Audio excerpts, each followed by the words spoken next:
Welcome to our webinar on virtual production. I have with me today Hannah Soto. She is the CEO and founder of Grey House Productions, a production house out of Chicago. And I also have Lou Lesko, founder of BlinkBid and creative extraordinaire. Must not go crazy. Any questions that you have throughout the this webinar, you can put in the question Q&A box. I think it should be at the bottom of your screen, or you can put it into the chat and I will add it. But we're going to have Hannah and Lou kind of speak first and then do the Q&A after. So if your question hasn't been answered, just feel free to keep it there. But yeah, we're excited to get started and we're going to do that right now. So I'm going to have Hannah get started with it. Hi, Hannah. Hey, Lou. Thanks, Kimmy. Okay, so virtual production. It's kind of we've realized there's two sides to it. Lou and I were even talking before this about, we say virtual production and we mean two different things. And so I'm going to talk about the side of virtual production where we're joining productions remotely.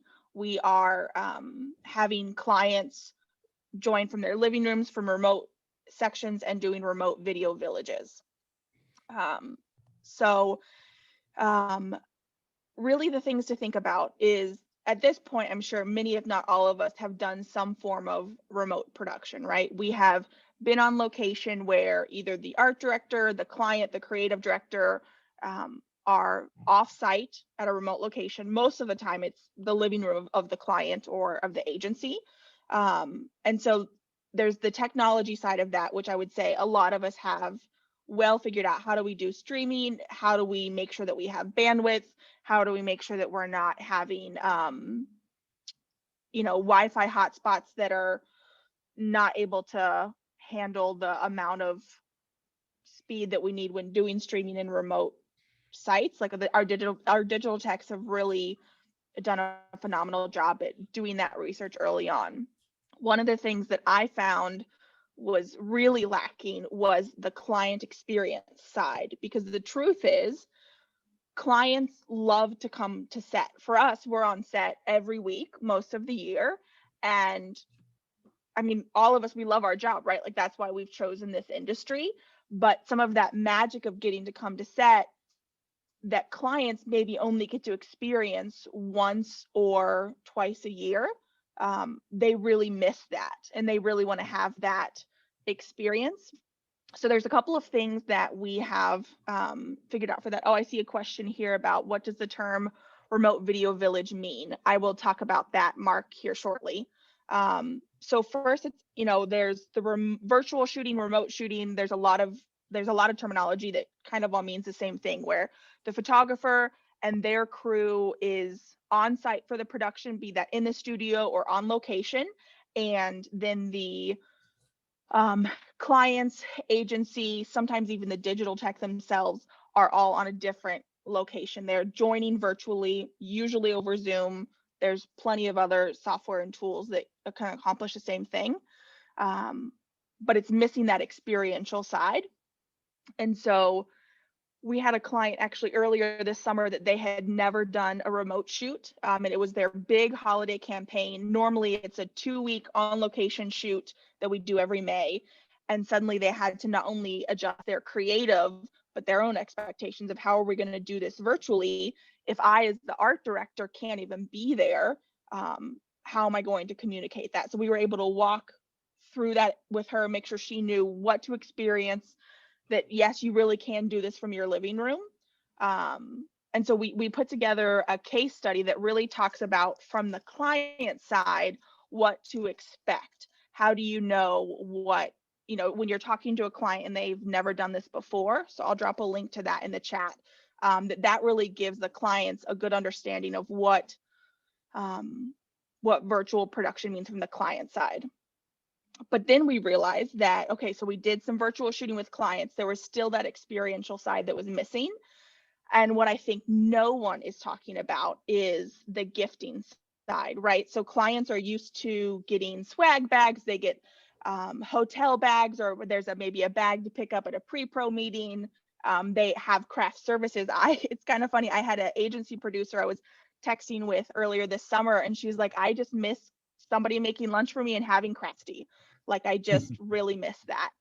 And it's those simple things that can you can't do virtually very well. And so another link I'm actually going to drop in the chat is a landing page where if you enter your information, we're going to send you some of the gifting hacks that we've used.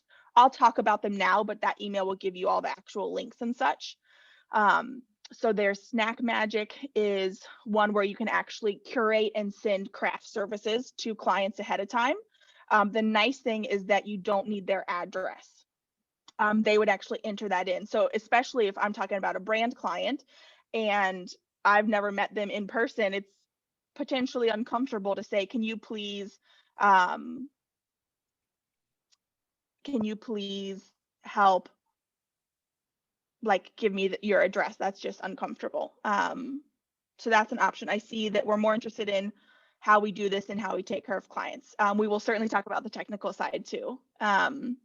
So client gifting, and then, so I can run through, I guess, Lou, do you want me to run through more of the experiential side or the technical side? I think there's a long million years ago, I shot something for Audi, and it was the art director was in Seattle, and I was bouncing between these different offices, and I ended up in Detroit, or just north of Detroit, at the Audi plant. And there was this guy who designed the TT. The Audi TT was this beautiful concept car that became a real car, and is this wonderful thing, but he's very sought after and very interesting. And so there's no way for the art director to get there. And so we were shooting pictures and sending it to the art director. Well, the art director was this incredibly brilliant, but very soft-spoken individual. And so I would send a picture back, and he would be in a room, around the Plantronics mic with all these other people who were a little bit more boisterous. And so his direction wasn't coming through particularly well. And everyone's saying, hey, great, hey, fabulous. And what I didn't hear was like, we need more room to crop into. And so I had this guy for about 6 minutes. I shot the picture. Everyone said, great. And totally missed the art director saying like, no, we need more room. And it was one of the situations where I had an assistant fly in from your neck of the woods in Chicago. And I flew in from New York from the previous part of the shoot. And this guy, Mark, he was taking off to go to Brazil because there's some big thing in Brazil that was happening. And so I had 6 minutes with him. He left. Finally, the art director calls me privately and says, like, we got to redo the shot. We can't work with what you did. And it was like, oh my gosh. And so I went, where's the guy? Where's the guy? Where's the guy? It's like, he's in the Brazil meeting, man. You can't go in the Brazil meeting. It's like, it's carnage in the Brazil meeting. Do not, please, I'm going to get fired if you go into the Brazilian meeting. So I hung out, and I saw him get out, and he went to the bathroom. I ran into the bathroom. I said, awkward, as he's standing in front of the urinal, but can I take your picture again? And he was such a great sense of humor. He looked over his shoulder, and he said, like this. I said, well, I don't think that'll play well for Microsoft, just who the client was. And I said, no, we got to do this thing. I need you for another 7-8 minutes. And he was really good with it. But the client experience now is far different, because I know as an artist myself, like, feeling the experience is hard. So how are you conveying that through Zoom and all of this? Like, how's that, like, how are you able to communicate that feel? Like, how does that work for you guys? Like, what are you guys doing? Yeah, so a lot of it is making sure that we're on the same page before the shoot even starts, right? The pre-production phase is more important than ever, especially if you're shooting with an ad agency and then there's the end client. And so you want to make sure that the communication of changes on set or just any of those details goes through the appropriate people. Normally, a client could have a sidebar with the agency, and then the art producer could bring it to me and I would go on set and share. So making sure that you utilize like breakout rooms in Zoom, or setting up 2 different Zooms, one for agency to client, one for agency to production. And something even as simple as making sure that people are aware when the mic is on. There have been unfortunate experiences I've heard where the and you know, your mind can go wild on what crew may say, right? That can be one situation, but this was actually an art director sharing some feedback about how not impressed they were with talent, and the talent could hear it, Oh, right? wow. And so making sure that you help the people that aren't physically in that space understand, like, to say, I need to have a private conversation. It's like a whole new set of decorum for the set now, right? You know, wow. Okay, that's interesting. And how do you utilize that? How do you call out that private time? How do you do it in a way where, like, if the talent just flubbed a line and you know, if the talent's feeling, I mean, I know I feel vulnerable constantly. I'm an artist, so I'm self-loathing, but like if the talent flubs the line, it's like, okay, I got to recover, and they need that breathing room to recover. But if all of a sudden somebody says private conversation, like, how do you avoid that uncomfortable sort of like trigger, if you will? Yeah, so that's is that where texting comes in. I mean, something like that we're not going to have on Zoom. So the agency producer, or if I'm working with the brand directly, can shoot me a text, or they can do a chat with the DIT. I make sure that the DIT knows to always keep their eye on the chat in Zoom, because the client may say something where maybe they're tired of speaking and they'd rather type, or they can say, hey, when the photographer has a moment, I'd love to do a debrief. We also have some clients that have opted to not stay on the Zoom for the full day, and they just come in at periods to review the work and kind of check in. But instead of walking over and saying to the agency producer, can I borrow you for a minute in person? I'm just going to do that by text now and say, hey, can we hop on a call or FaceTime if that's available. Have you ever done anything where you've like set up like a private room for like these sort of moments, or? Yeah, so we've actually hosted Virtual Video Village, which, Mark, I'll answer that question now, where we were hosting the clients in Chicago for the remote side, and the shoot was happening in LA. It was a big broadcast commercial, so they needed support from the virtual remote viewing side. So we set it up here in our studio, and we had a couple of TVs that matched the specs of what they would have seen on set. And so it's the virtual village that they're accustomed to. Normally it's that tent with 8 monitors, right, and somebody walking around with a crafty tray. Right. We match that here in the studio, and we're able to broadcast live not only the camera feed in LA, but a BTS. So if they want to say, let me look at wardrobe, let's take a look at what talent looks like. And, you know, sometimes you say a live Zoom feed works great. Sometimes we're texting photos back and forth.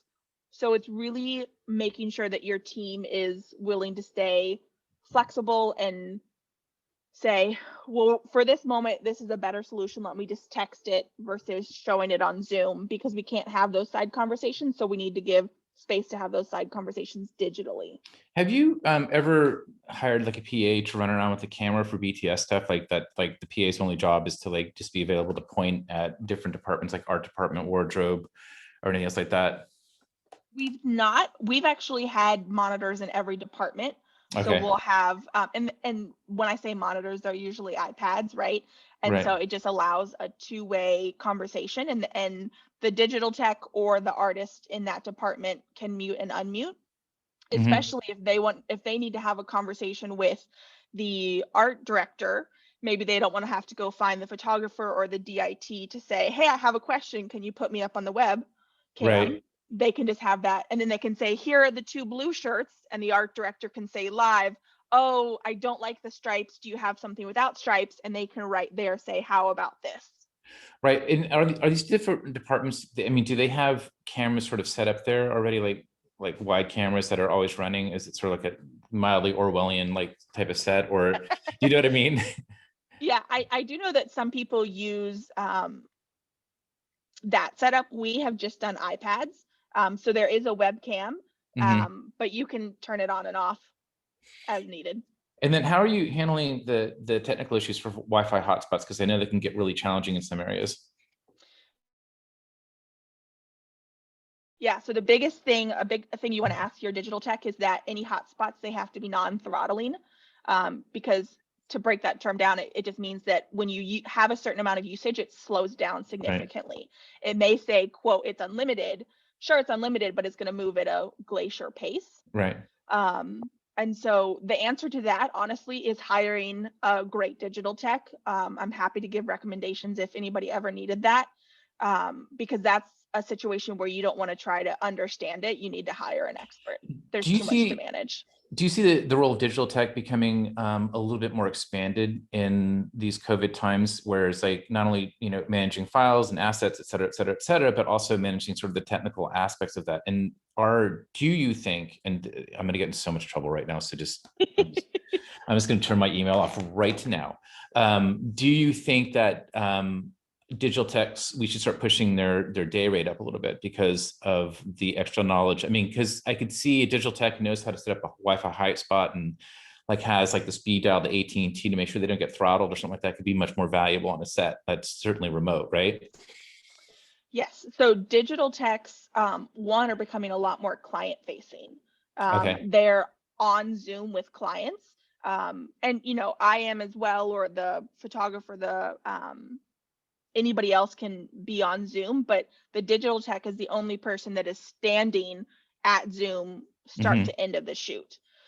So they can be receiving a lot of those messages or saying, hey, to the photographer, so-and-so wants to speak with you. But there's also the expansion of now, if they're also managing streaming in addition to managing file wrangling, there are times that I think it actually calls for two digital techs, one to handle streaming, one to handle ingesting. And then from a producer's point of view, or producer's perspective, as you are you seeing a digital tech and like a first DT, like a first assistant camera or first AD or something like that? Or is it two digital techs type of thing? In terms, I'm just thinking in terms of budgeting, you know what I'm saying? It's just kind of like you have digital tech that gets X, and then is the second person also a full-blown digital tech, or are they sort of like digital tech assistant type of thing? For the times that we've had to have two, it was robust enough that we needed two full digital techs. You probably could get away with having a data wrangler where their job is truly just ingesting footage or handling the streaming, and they could come in at a lower rate because it's lower expertise needed, and then having a hero digital tech that's really doing the bulk of that work. I see Matthew, you have a question. Oh, hi, Matthew. A question about handling feedback throughout the day, or Zoom, or simply via text. And if you were the producer handling that, it would be super challenging to also run the schedule and all other in-person communications. Yes, Matthew, we are superhuman, but we cannot be two places at once, right? So I am on Zoom, but I'm not like the sole communicator. I'm not the one that, or I guess I should say this, if it's a client, we had a client that was really, really nervous about the virtual part. So I said, I'm going to be your liaison. I'm going to be talking with you virtually for most of the day. And then I have a really solid coordinator that can run that schedule, that can be on set with the photographer. So it does require more personnel to manage some of the delicacies of shooting virtually. The streaming component, while it seems like, oh, you can just throw up a Zoom, there's a lot more to it when you think about the decorum needed in communication and relationships, and people that don't do this every day and may be overwhelmed. Got it. And then in terms of client experience, in terms of staying in touch with having some sort of visceral connection as much as humanly possible with the shoot, what are some of the challenges that you had to sort of overcome that have been sort of solved now, that have become sort of, you know, in terms of like you've solved them, they've become sort of a standard way of doing things? Like, what was like some of the particularly big challenges in terms of staying in touch with the client and the art director virtually? Well, I think setting expectations about, we're going to need you to be on Zoom for 8 hours. Like, you're attending this shoot virtually. That does not mean you can join other meetings, that you can do other work. It's very much the same as you being physically here for 8 to 10 hours where you're not doing something else. And it's a lot harder to do that through a screen. And so having some empathy with that, but also managing expectations. Do you ever see like a client in a hot tub or in the shower? Like, like, no, I'm here, man. Really envious, you know? Definitely seen some wine come out early, but good for them. Yeah, right. Okay. So that's great. And then what are sort of like for younger producers that are sort of coming up, what are sort of like some like, give me like 3 critical hints that you could give them moving forward and trying to understand all this? Have a really, really strong digital tech. Like it's so crucial. And you really want to make sure that the digital tech and the photographer or director have set up their plan of action before. So the digital tech knows how much they should speak on behalf of the photographer or director versus they should just be a, hold on, let me go grab that person. So it sounds like the digital tech has now become like a new type, not a new type, I would say an additional first AD almost in a weird way. I mean, and on broadcast commercials, it would be certainly different where we have a larger crew and we can have more dedicated personnel. But for the commercial productions that we typically work on, we're just working on smaller crews because of COVID. So if you have the option and the ability to grow that role, that's great. And but are you finding, are you finding photographers and directors having favorites that they want to work with, like they're giving their selects before they, like, I got to work with this DT, you know what I'm saying? Yes. No, and there's also a handful here, even in Chicago, and I know across the country, that have really worked to solve problems before they've come up. So even when we were still in lockdown, they knew exactly how we were going to handle digital production. And, we would jump on Zooms and do a couple test setups, and we did all of that when we were still in shelter at place. Okay. And so you really want to make sure you have a tech. Yeah. So give me two more hints for yeah. Tell me about the craft service stuff. Like I just want to get fed. Really, it's the only reason I'm here is get a free lunch. No, so there's options where you can send these craft boxes ahead of time. There's also options to send gift boxes, again, where if you don't have their address. But even just being thoughtful enough to say, I'm gonna make sure you have some cheese and champagne to toast us at wrap, right? The last thing you want is the client that's paying for all of this to say, okay, well, we're gonna go do a cheers wrap, and well, sorry, I guess grab something if you have it. That feels pretty crappy. Yes. And I think that it's really important as the producer to know that you are the conductor of the orchestra, right? You can't get bogged down trying to play the violin or learn the piano notes or help figure out where the tuba should, I don't know. I don't know music that well, but the idea is that we're the conductor, that we orchestrate the pieces. We don't do that work. And so having the resources in all of the departments that you can say to that expert, okay, now's your turn to come in, and know that then they'll blend perfectly with between wardrobe and hair and makeup, or that you have a coordinator that can handle a higher level of expectation now that we're doing virtually, and the producer's role has changed. And so that means the coordinator's role is going to shift as well. And how much time are you seeing added to prep now? Unfortunately, not much more time as far as project lead times, but there's just those added conversations you have to check off on. Even the hard drive, a client can't just walk away with a hard drive now. You've got to get that shipped, and does that need to be overnighted? Do you need to see a drive, files in between that we need to make sure we have a digital cloud-based system that we can get you selects in between? Slingshotting's a great option for that, but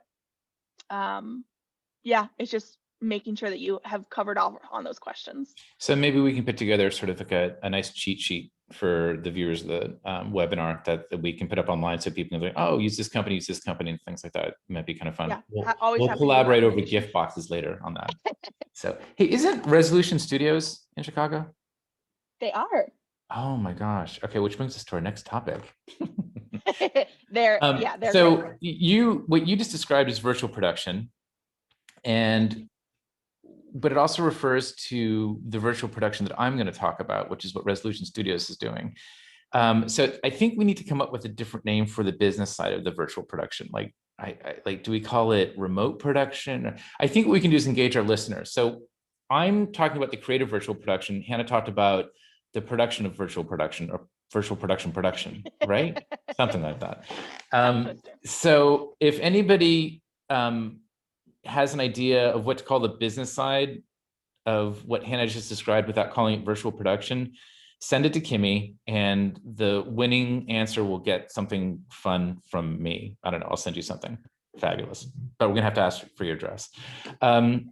So Resolution Studios is in Chicago, and they, I would say, are probably one of the first studios in America to be completely geared up for giant LCD screens, virtual sets, and Unreal Gaming Engine, which is just spectacular. It's an interesting idea that I first saw.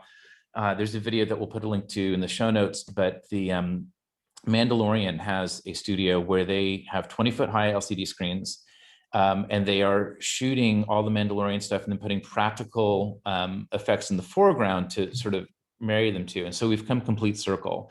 We've come from, the Cary Grant days of being in a car and having a couple of PAs shake a screen that's projected a background of a road behind them as they shake the car and make it look like it's real, and to having these massive LCD screens which cast enough light that you can use, if you have a sunset in the background, you can use the light from the LCD screens to light your set now, almost, not completely, but almost. And it has really changed the way things work. And the Unreal Gaming Engine, which I find is fascinating, is it keeps the parallax of the camera in check. So if the camera angle moves, because the LCD screen can't be completely lit up the whole time, it's not that much computing power, the background moves with the camera and then creates the parallax effect, so it looks like you're in a real location. And I think that's interesting for the future of photography. I want to stay focused on photography rather than video here, because one of the things that I always really championed was that a photographer isn't a technician as much as they're a creative person who does problem solving too, right? And so it's really about what your vision is, and then selling that vision, and having the client sign off on that vision. And I think we're getting much more to a point where photographers and directors are going to be pretty much very close to being the same people, because what I see happening is with virtual production and LCD screens, you can pretty much almost put anything you want up there, whether you fabricate it or you get some B-roll and run it in the background. And one of the tests that we're going to do is it better to have a static background that looks like a scene, or is it better to have a scene in motion behind the photographic camera? Have you guys done anything with that yet? We have photographer shooting into live action. No, we haven't done that yet. But I think even for Parallax, you'd still need it. Like, yeah, you wouldn't have any room to move. We've done where we've used a CGI image and shot something on sweep and then put it together into an environment. But that, you have to work so hard to manually measure the ratio and just the way that focus and that all the lines convert. It's very technical. That it's really technical. You have to know exactly what the shot is. You can't change it. And I know Resolution has all these dots. So there's another video that we'll put in the show notes too, that it's fantastic. They have all these dots on the screen. But coming at it from this creative perspective, it's kind of interesting to me that, like, if a fashion client comes to me and says, oh, I've got these like very colorful things, and I'm immediately get struck by Marrakesh, and we that we can now pull footage from a market in Marrakesh and make this happen now, which I think is remarkable. I mean, it's a fascinating new spin on what the future is. And what I love most about this is, again, it really offers photographers the opportunity to show the creative chops. And I think that we're going to start seeing, or it's my hope that we'll start seeing more competition on the creative level versus the, just the straight numbers level. And I just wanted to see if you had any input, if you're starting to see some clients on your side that were sort of like, who do you know that's really creative in this sort of milieu? Like, I was always a location shooter. Like, are you starting to see more of that? I think honestly, most clients don't even know it's an option yet, truthfully. Right. And how is this education going to come about? I mean, is Resolution the only one, or are we going to start seeing more studios pop up? Oh, of course you're going to see more studios. I mean, it's too competitive of a field. to not have that option. And I know Resolution also offers to ship those LEDs screens so that you can have it not just in Chicago or their Philly location. But I think that it is not only, I mean, COVID, right? It's great because then you can get access to somewhere you usually wouldn't be able to get access to during COVID. But honestly, outside of COVID, there's still so much opportunity that I can shoot for an 8-hour sunset. I can change. That's like the Tony Scott movie, right? Like, remember, do you remember Top Gun, the first iteration of Top Gun? It's like the sunset that never died. They kept turning the boat around to keep the sun. It was amazing. So yeah, but this you can like do manually, and you can say, let's change the Kelvin temperature of the sun. Let's go into a dining scene and let's make the sunlight, let's make that window south facing now instead of east facing. Like, you can change all of that in real time. There's no way that it's just a COVID thing. I mean, there's so much opportunity. Yeah, and I think the COVID has just accelerated the technology because people are seeing a need for it, and so I think that's what's happening. But so let me ask you this: what do you see as, I mean, as a person who shot a lot on location all the time, it's one of those things. Like, what do you see as what we're giving up by doing locations in studio? I mean, there's a lot of positives. I'm just wondering what the negatives are, to sort of play devil's advocate a little bit. Yeah, I mean, I think there's still always going to be the need for location. I don't see that going away because sometimes shots require so much interaction with the space that you couldn't do that in a virtual production. Because yes, you can do the foreground to make that interactive, but some of the shot lists or storyboards that I see, you need to move in and out of the scene and to change that propping to play the foreground for each scene. It just makes more sense to go into a physical location then. I see. And then is there, from your perspective as a producer, are you looking at thresholds of money spent for location versus a studio type of thing? Like, we're not going to be able to sell this location. We got to go in studio for this and then try to sell them on the, like, how are you reconciling that? And especially if you got to, maybe a persnickety photographer like me, who's like, oh, but I really want to go to France, you know, like, how are you reconciling that and how are you making that all work? I want to make sure I understand your question about if they want to go on location, but they don't have the money for it. Yeah, I mean, is there a threshold where you're saying, like, say going location is, you know, $250,000 shoot, and staying in town and going to Resolution is $240,000 for whatever. I can't really understand how it'd be like that close, but you know what I'm saying? Like, is there, like, do you then push for direction? Do you then push for like going to location, but then that could come with much more variables that, you know, things, unpredictable things that could go wrong, which could suddenly skyrocket your budget. You know what I'm saying? Are these considerations you're taking in? They are considerations. I think one, we can always approach a production with a different hat, right? We can say, let's make this more nimble. It's really about cause and effect, right? If you want this many shots, I need this much money. If you don't have that much money, then we can't do this many shots. And so having that conversation with the client, but especially now, while the technology is newer, shooting on location is still going to be more affordable, unless the creative is that you do need that 8-hour sunset and I need to be in the Swiss Alps and the beach and a grocery store and an airport. Like, those are the type of productions where, okay, let's see if this is a more affordable option. And then so, you know, we always see things in tech moving rapidly, especially this new virtual production studio like Resolution has got. At what point do you see, like, how fast before we start seeing more parity between the affordability of going location and shooting in studio?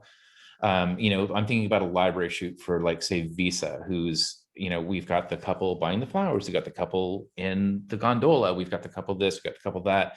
Like, at what point do we reach that sort of pricing parity between the two?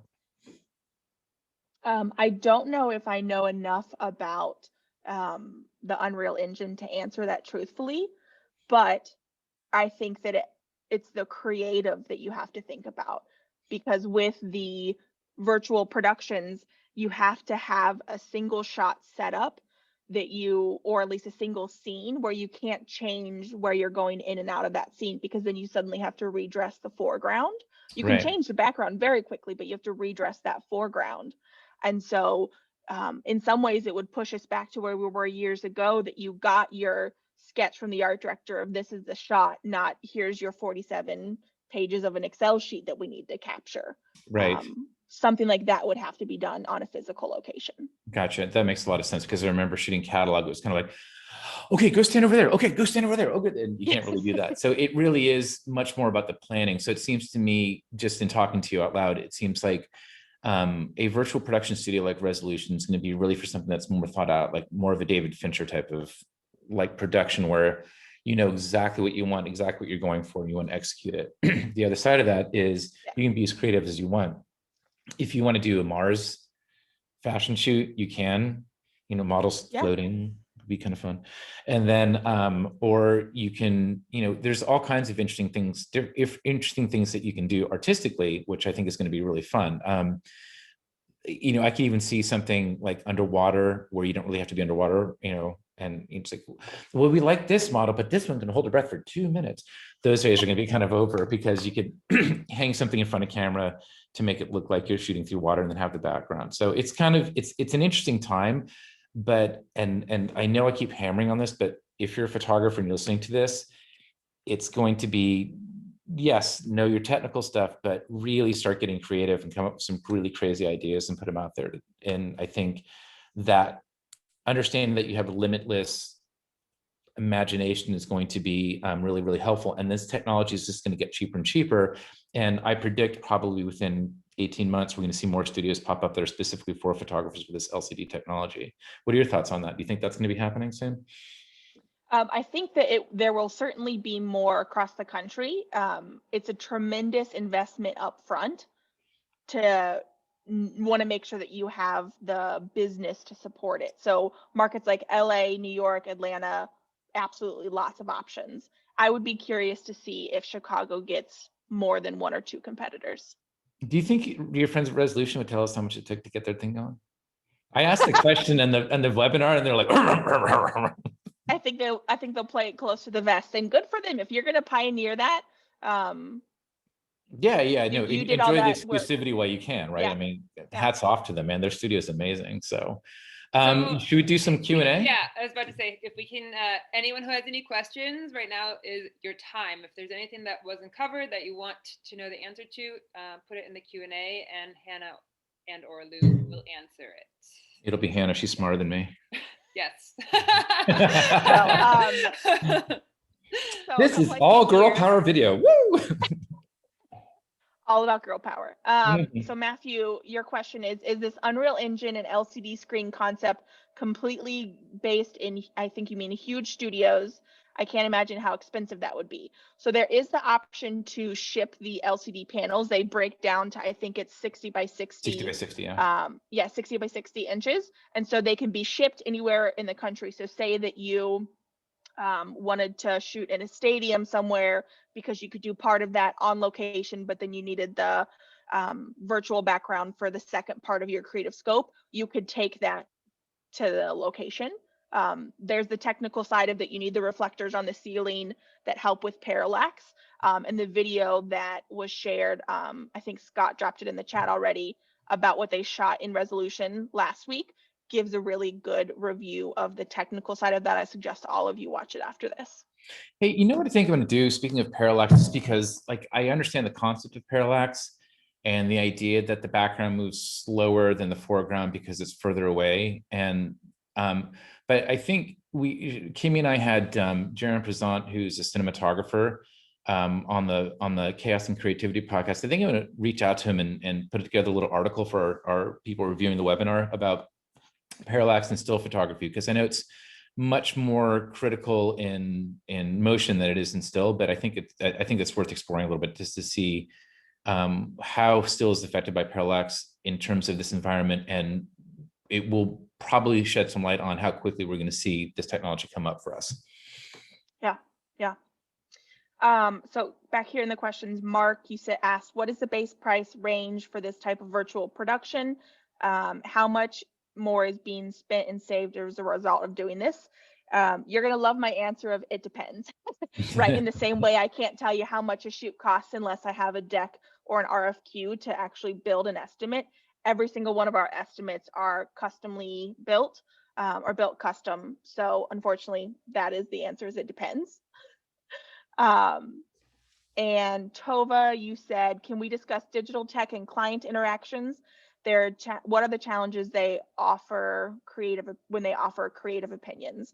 I think that just goes to what I said earlier about the photographer and the digital tech needing to be aligned ahead of time. And so I very much see that as the production company's job to set up a call, say, these are the expectations you need to go over, again, to facilitate, orchestrate that conversation. Yeah, if I could offer some insight on that.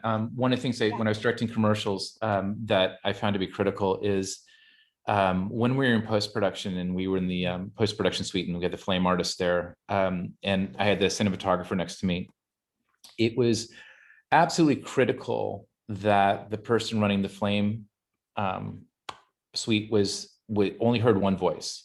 So if you're on set and you're a digital tech and you're working with a photographer, interact with the photographer. If there's something that you're seeing creatively needs to happen, but there should only be one voice on the set that has the final creative word, because as soon as you get a cacophony, it gets really confusing really fast. And then I will tell you, those type of cacophonies, there's nothing that will erode client confidence more quickly than that type of stuff. So absolutely, you get focused on one voice. I mean, the person who's the photographer, the director, is the one voice that should be heard. So yeah.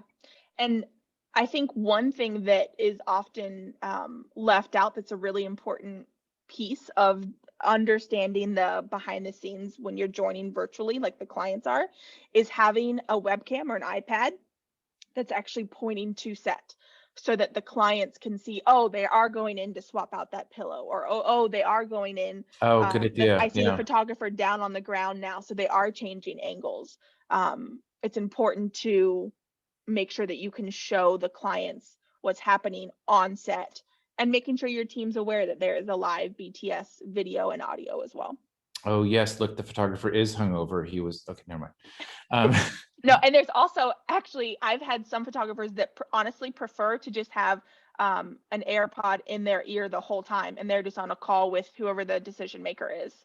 And that's just how they like to work. I have other photographers or directors that prefer to say, I'm just going to do my thing, and then I'll check in when I'm ready for feedback. And then I or the AD or the digital tech or the coordinator, whoever's a designated person, can funnel that feedback and say, great, we will take a note and understand the nuances of when should I tell this right away versus when should I let this work itself out, and they'll get there. You see any advantages to having like a single sort of, for lack of a better phrase, skilled PA sort of on the earbuds, maybe getting input and then delivering it to the photographer or the director at an appropriate time? Because I know the timing is interesting, and I mean, I can be a real snot on set sometimes, especially if I'm focused on something and somebody takes me out of that. So do you see some advantages to that sort of thing, maybe? Honestly, no. I think PAs are some of the most underappreciated people on set. Yes, they are. But this is not a job for a PA. They are marvelous in a lot of other ways, but the nuances of it, and a PA often walks into a set without any pre-pro time, that they don't know the nuances of the client. They don't know the nuances of the creative. They don't know the sensitivity about, we need this subtle change, or we have to show this before we show X before Y. So you need to leave that to a more senior person that understands those nuances. Got it. Next question. So Chris says, Hannah, can you share a couple of stories of how you engaged clients working remotely to feel like they are part of the rest of the team? Yes. So to get links and everything, again, that's going to be this link in the chat where you can actually see the companies I'm talking about, but making sure, and some of this you have to plan ahead for, making sure that you send some type of a gift. The Snack Magic is a great way to send them craft services. If you do happen to know the address, you can always ask a local shop to curate a cheese board, to send a bottle of champagne. Even when you're doing like the Tech Scout, being able to FaceTime or set up a Zoom if that's not an option, where they can walk through the house. Because one thing I found is that when we showed just a PDF of here's the shots that we took on our Tech Scout, the client was consistently not satisfied with the options. And we found it was because they didn't feel like they got to see everything and make that decision. So as soon as we walked them through all of the options on FaceTime, then they were like, oh, I've bought into this now. But they needed to feel like they could be the art director, like that's their role. And so making sure that we're still bringing them into various stages, not just the presentation of a final decision.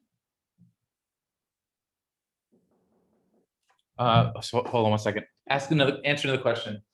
Okay. So Wes, you said I've been testing this with projectors. Is there a budget-friendly way to do this without the LCD screens? So no. And the biggest reason, Wes, is Parallax. If you think about having a projector, the focal plane, the perspective that the projector is presenting can't change, and that's one of the biggest advantages, in my opinion, of Unreal Engine is that it reads the sensors in the ceiling. Again, that video is going to be the best example that you can see it live, and it adjusts the parallax in the projection, and you cannot replicate that with anything less than this technology. No, absolutely not. Tova asked about the AirPods connected to an iPad in the Zoom or on a separate client photographer call. This photographer that wanted to do that had it just onto the Zoom, but it's really about figuring out your workflow and what allows you to be most creative and what the client wants. We had a client that said, I don't want to be on Zoom all day. I trust you guys. We've worked with you before. You're empowered to go continue to make the work. Let's have a check-in before you move on every shot. I'll review some selects and let you know if anything needs changed. Any more questions out there? We just had another one pop up. Okay. So Mike asked, can you recommend camera tracking software and workflows and motion tracking options excluding Vive? I cannot off the top of my head, but I can, or Lou, unless you do. Yeah, I don't have anything off the top of my head, but I'm going to talk to my friends at Brain Zoo who used to do all the special effects for my commercials, and I'll get a list. So it sounds like, Kimmy, we're going to put together a pretty fabulous package. So if you are watching this, is there a way to collect email addresses so we can send links out to people and put together? Yeah, anyone who's registered is going to get the email with all of this. Oh, okay, great. Yeah, so we've got a few things to put together here, so we will do that and take us about a day or two, and we'll have it ready for Monday, I think, right? Awesome. Okay, well, I think unless anyone has any more questions, that is the end of this webinar. Thank you so much, Hannah and Lou, for being a part of this. If anyone has any questions, you can always feel free to email me, kimmy.recor@blinkbid.net. And yeah, if you want to watch a replay of this, it will be on the BlinkBid YouTube channel, and anyone who's registered will get, like Lou said, a whole package of things from Hannah and Lou and all the resources that they. And the naming contest, Don't forget the naming contest. Right, we are trying to come up with a name to differentiate virtual production, the business of producing production virtually versus like virtual production in this. Listen, it's going to be a great contest. We're going to give something away. We don't know what it is yet, but if you come up with a cool name, I think we're going to give something pretty fabulous away, actually. Like, you know what we should give away? We should give like a HomePod Mini. Wow. Okay. Let's do that.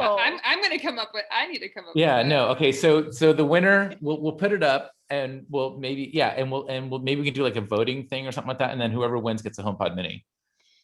So just when you get the email from me, if you have a name, just respond to the email that I'm sending out with all this stuff with the name, and then whoever wins gets what Lou just said. The HomePod Mini is going to be great. Amazing. Awesome. Well, thanks again. And Hannah, good to see you. So good to see you, Lou. Thanks for inviting me on. Kimmy, thanks for taking care of all the details. And to all the participants, thanks for joining. Yeah, thanks for everyone who came in. That's awesome. Cool. All right, bye, y'all. Bye. Bye.